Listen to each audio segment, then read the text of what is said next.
Ahoj, moje jméno je Tomáš Heisler, jsem z People.comu a tohle video dělám proto, že na vás mám pár proseb ohledně našeho projektu pracovních revolucí.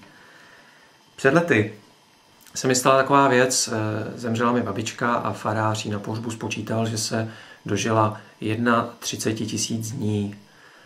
Já jsem na základě toho taky začal počítat a došlo mi, že těm z nás, kterým už bylo 30 a ještě nebylo 40, zbývá v průměru něco kolem 13 000 dní. Přijde mi to strašně málo na to, abychom ty dny vyplnili něčím, co nás nebaví. Abychom každý den chodili do práce, kde nám to prostě nevyhovuje. Přičemž je to realita víc než 8 z 10 lidí. Kdo chodíte k nám na web, tohle číslo znáte, já ho trousím, kudy chodím.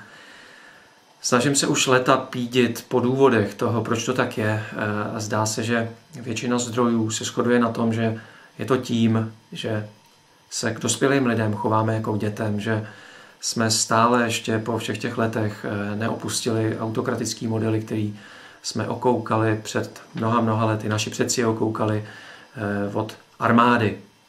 Takže stále dneska ještě v roce 2009 lidem říkáme, v kolik mají chodit do práce, co si mají vzít na sebe, chceme po nich, aby se nás dovolovali o dovolenou, říkáme jim, že meetingy, porady jsou povinná věc, nabízíme jim odměny za správné chování, trestáme je za nesprávné chování a tak dále. To pravděpodobně sami znáte, kdo chodíte do práce nebo do školy.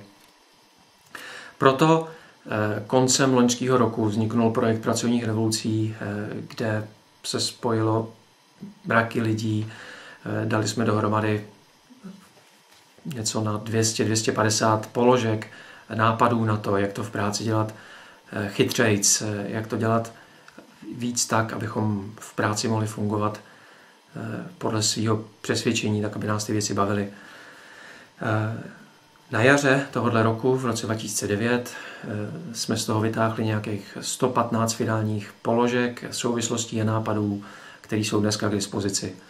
A to je to, o co chci požádat. Chci požádat, abyste ty věci začali zkoušet, abyste se o své zkušenosti začali dělit, abyste komentovali, hlasovali, možná to doplnili o další příklady vlastní nebo příklady firem, kde ty věci dělají líp, než je tomu dneska zvykem.